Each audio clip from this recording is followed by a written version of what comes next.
La psicología revolucionaria.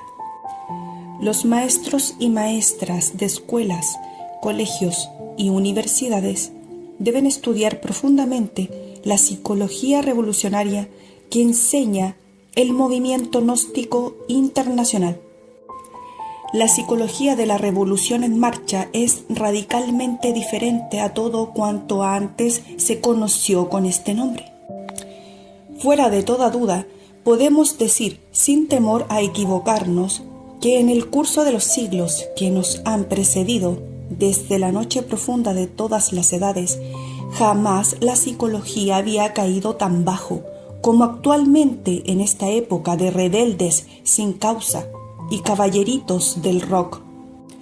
La psicología retardataria y reaccionaria de estos tiempos modernos, para colmo de desgracias, han perdido lamentablemente su sentido de ser y todo contacto directo con el verdadero origen.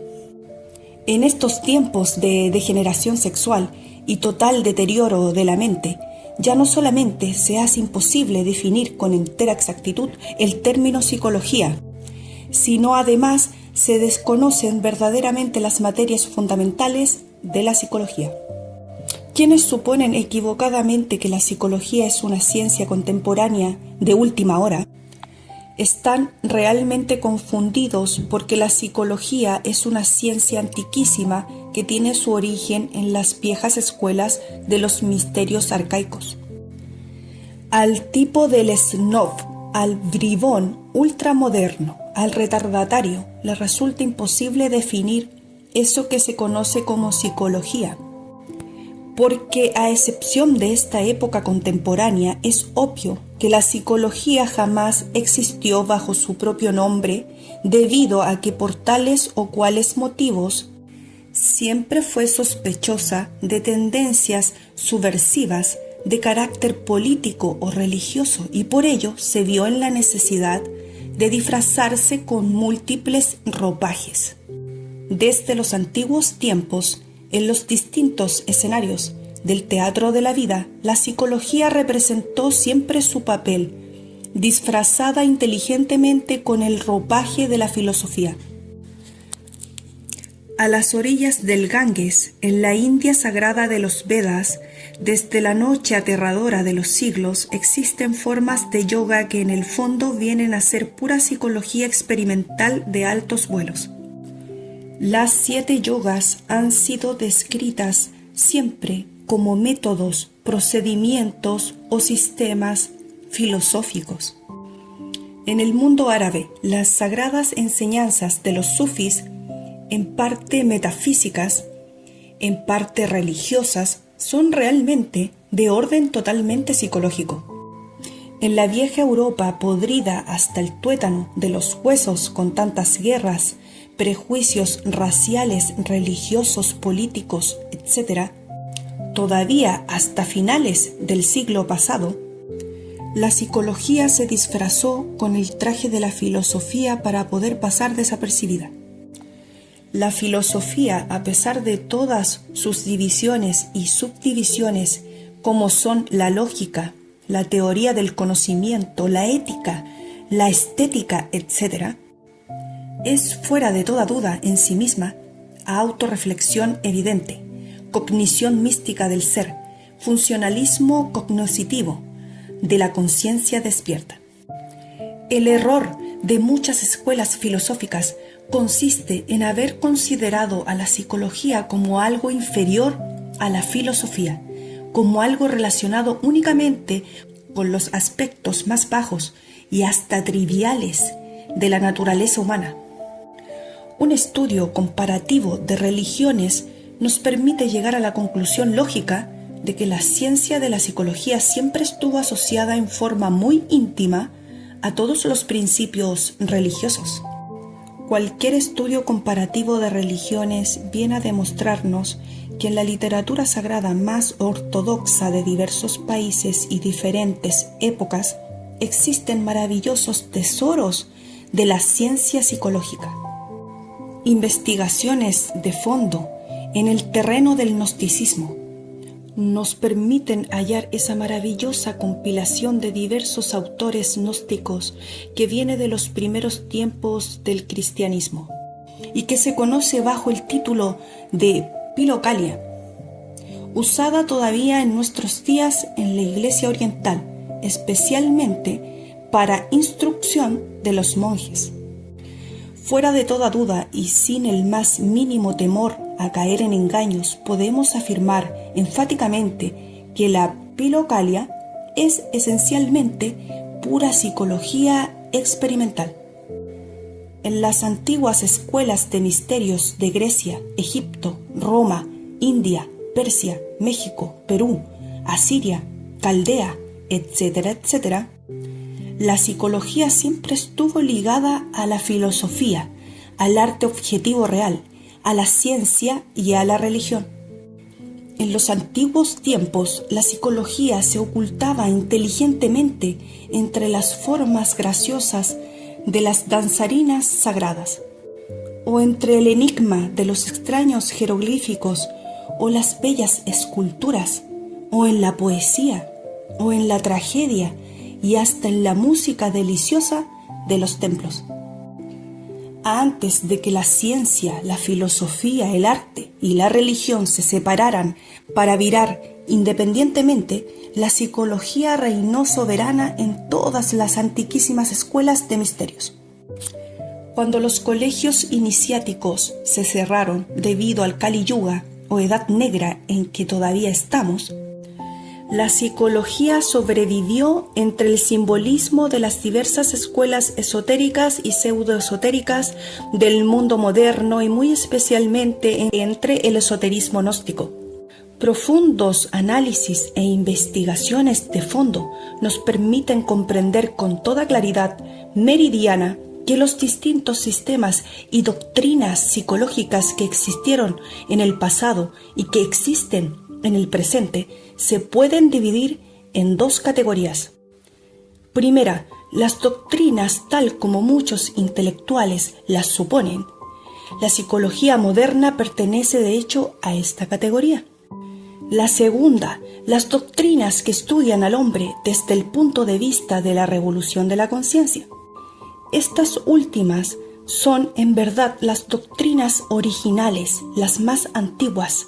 Solo ellas nos permiten comprender los orígenes vivientes de la psicología y su profunda significación.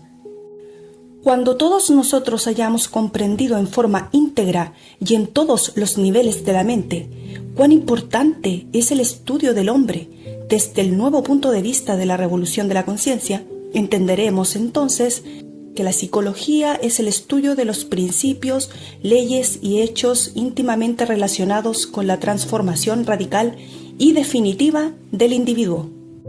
Es urgente que los maestros y maestras de escuelas, colegios y universidades comprendan en forma íntegra la hora crítica en que vivimos y en el catastrófico estado de desorientación psicológica en que se encuentra la nueva generación.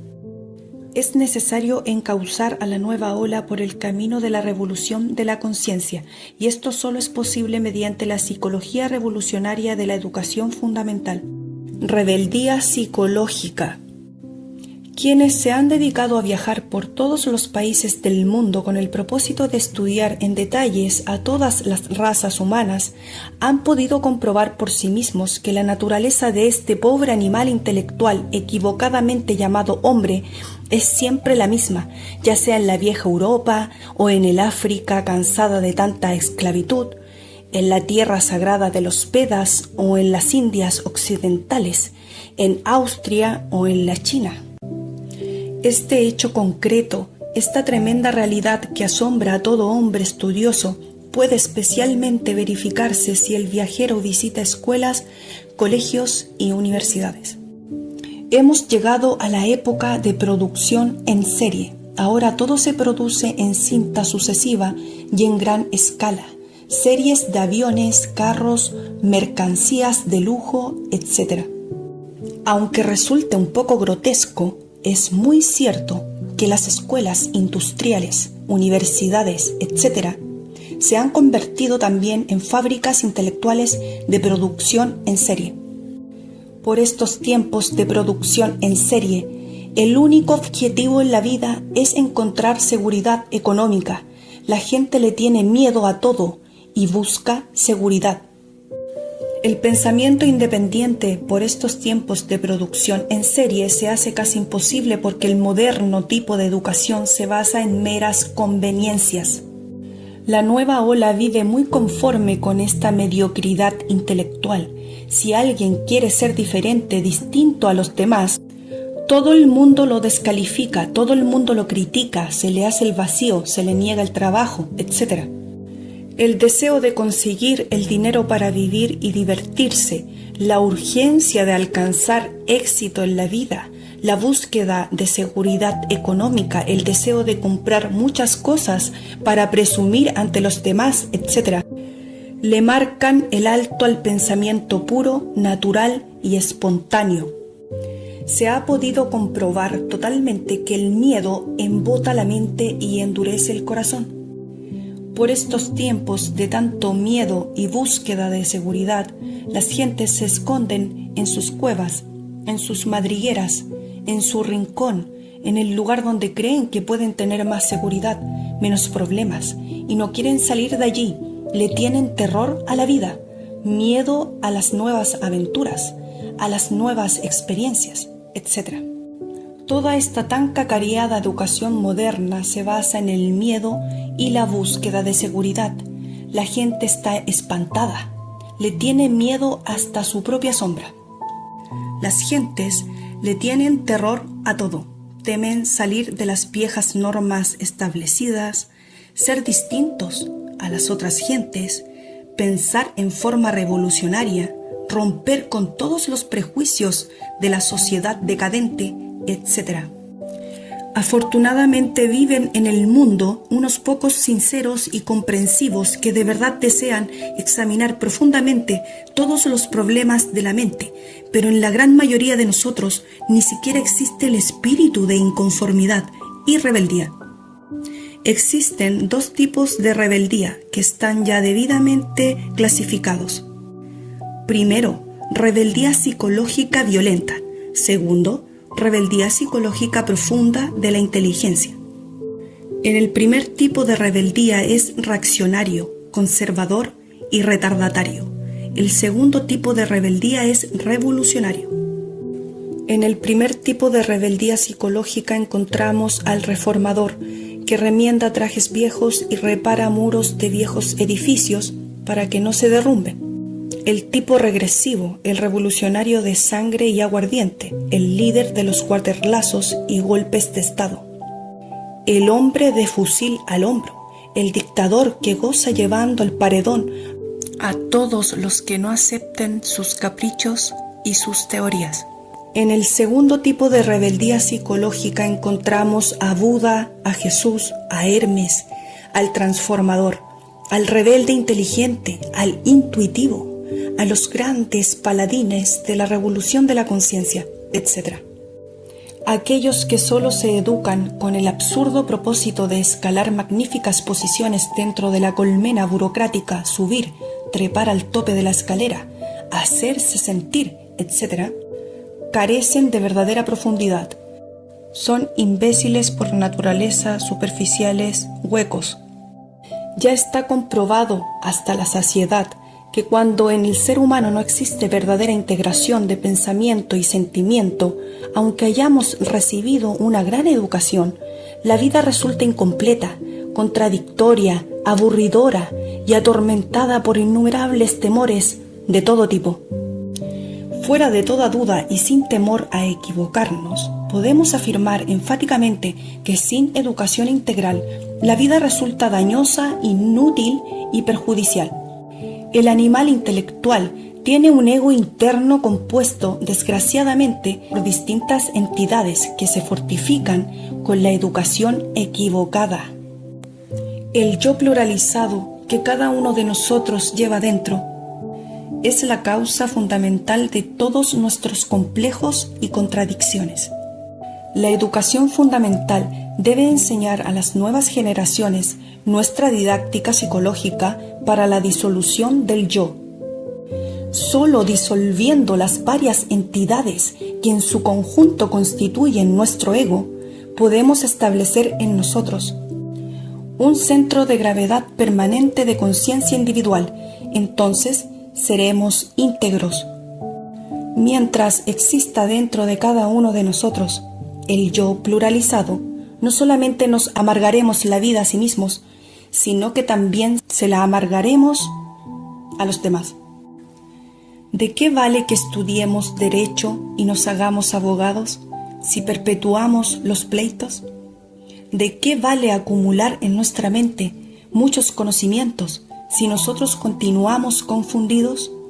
¿De qué sirven las habilidades técnicas e industriales si las usamos para la destrucción de nuestros semejantes? De nada sirve instruirnos, asistir a clases, estudiar, si en el proceso del diario vivir nos estamos destruyendo miserablemente los unos con los otros. El objetivo de la educación no debe ser solamente producir cada año nuevos buscadores de empleo, nuevos tipos de bribones, nuevos patanes que ni siquiera saben respetar la religión del prójimo, etc. El verdadero objetivo de la educación fundamental debe ser crear verdaderos hombres y mujeres integrados y por lo tanto conscientes e inteligentes. Desgraciadamente, los maestros y maestras de escuelas, colegios y universidades en todo piensan menos en despertar la inteligencia integral de los estudiantes. Cualquier persona puede codiciar y adquirir títulos, condecoraciones, diplomas y hasta volverse muy eficiente en el terreno mecanicista de la vida, pero esto no significa ser inteligente. La inteligencia no puede ser jamás mero funcionalismo mecánico. La inteligencia no puede ser el resultado de simple información libresca. La inteligencia no es capacidad para reaccionar automáticamente con palabras chispeantes ante cualquier reto. La inteligencia no es mera verbalización de la memoria. La inteligencia es la capacidad para recibir directamente la esencia, lo real, lo que verdaderamente es. La educación fundamental es la ciencia que nos permite despertar esta capacidad en nosotros mismos y en los demás. La educación fundamental ayuda a cada individuo a descubrir los verdaderos valores que surgen como resultado de la investigación profunda y de la comprensión integral de sí mismo. Cuando no existe en nosotros autoconocimiento, entonces la autoexpresión se convierte en autoafirmación egoísta y destructiva. La educación fundamental solo se preocupa por despertar en cada individuo la capacidad para comprenderse a sí mismo en todos los terrenos de la mente, y no simplemente para entregarse a la complacencia de la autoexpresión equivocada del yo pluralizado.